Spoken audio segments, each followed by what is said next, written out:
Hi everybody, this is Avrohom Czapnik from the Jewish Learning Exchange. I hope you and yours are well. We continue to pray for the hostages and that all the soldiers should be safe. This week's Torah portion is Parshat Bamidbar, the first portion of Chumash Bamidbar, the book of Numbers, the fourth of the 5 books of the Torah. Sunday night begins a special holiday called the holiday of Shavuos, where we celebrate that God gave us the Torah. He gave us this such important book, which is really the greatest gift God could give us for several reasons. Number one, it's a book of moral clarity. In Georgia, there's a hospital called Emory Hospital that has a brain-dead woman that they're keeping alive because her baby is still not ready to be born. And the family is upset. They want them to pull the plug on her and let the baby die as well. But the hospital, because of anti-abortion laws, can't do that, they feel. But Jewish law tells us saving a life is important. It's unfortunate the mother is brain dead, but if you can keep the baby alive, that's the right thing to do. The Torah is the greatest gift, not only for moral clarity, but also to give us a relationship with the Almighty. In any real relationship, if I like carnations and my wife likes roses, I'm not going to buy her carnations. I'm going to buy her roses. And God tells us the Torah is, number one, food for our soul, which we desperately need. Just like the body needs food, so does the soul need. And the study of Torah is the food for the soul. And it also shows us how to have a relationship with God. What does God want from us in this relationship?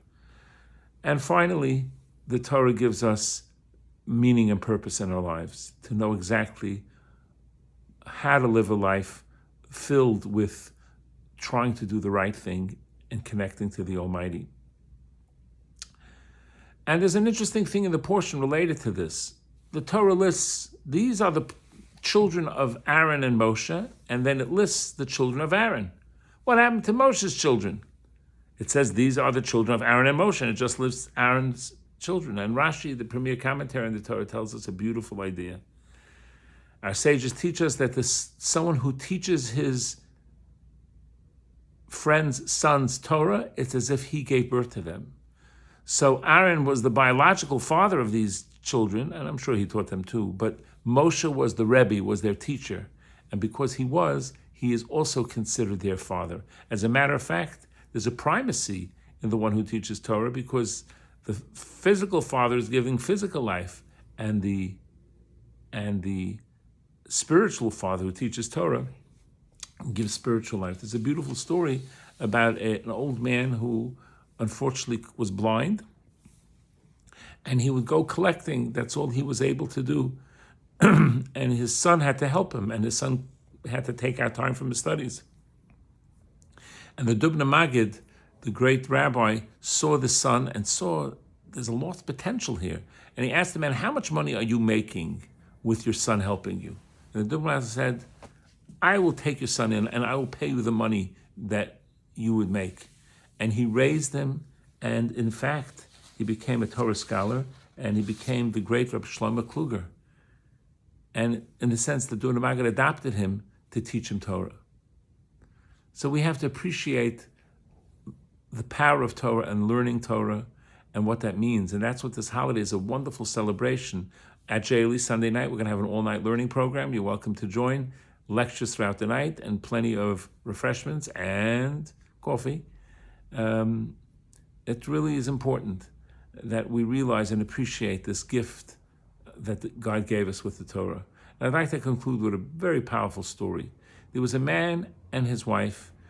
He was studying in a kollel, which means it's a full-time learning program, gives a small stipend, and financially just weren't making it anymore. And he came to his wife and he said, you know, I had some good years of learning and I really appreciate your support, but I really think I have to go out and get a regular full-time job because when I'm making it.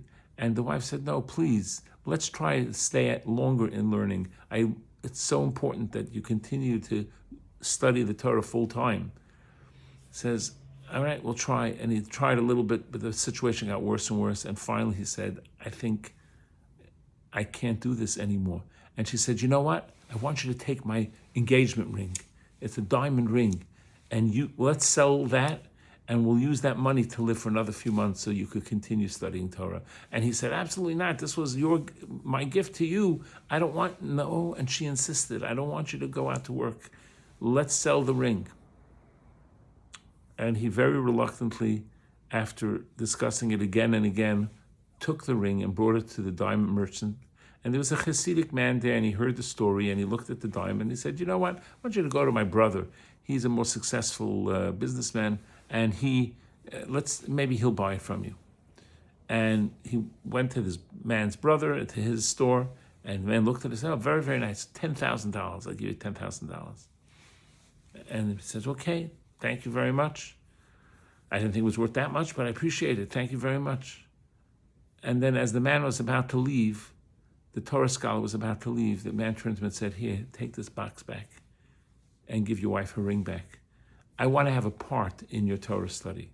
So I'm going to give you the $10,000 and let her keep her ring. And this way I'll be a partner in your Torah study.